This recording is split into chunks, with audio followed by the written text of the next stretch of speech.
क्या आपको पता है इंडिया में इस्लाम कैसे शुरू हुआ, ये मुस्लिम्स कैसे आए? चलिए बताता हूँ। दरअसल इंडिया में इस्लाम की कहानी इस मुल्क में बनी एक मस्जिद से शुरू होती है। ऑफिशियल रिपोर्ट के मुताबिक 629 ईस्वी में साउदर्न स्टेट ऑफ केरला में एक मस्जिद बनवाई गई। इस मस्जिद का नाम चेरामन जुमा मस्जिद है। आज की तारीख में भी ये इंडिया की पहली और दुनिया की दूसरी सबसे पुरानी मस्जिदों में से एक है। केरला सरकार की वेबसाइट के मुताबिक इस मस्जिद की शुरुआती बनावट एक मंदिर की तरह है।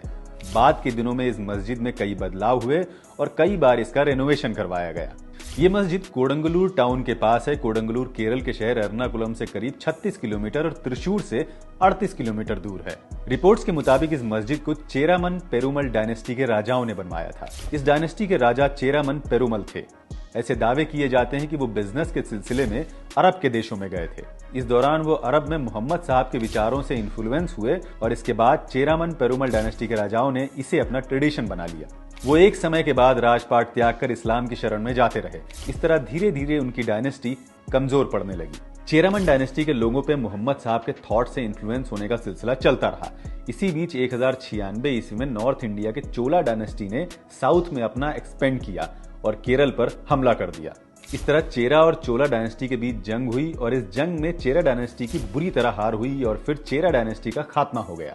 रिपोर्ट्स के मुताबिक पुर्तगालियों ने 1504 ईस्वी में इस मस्जिद को तबाह कर दिया। फिर कुछ 100 सालों बाद इस मस्जिद को रीबिल्ड करवाया गया। यह समय 17वीं शताब्दी का मिडिल था। तो इस तरह चेरामन पेरुमल डायनेस्टी के राजाओं द्वारा इंडिया में पहली बार मस्जिद बनवाई गई थी।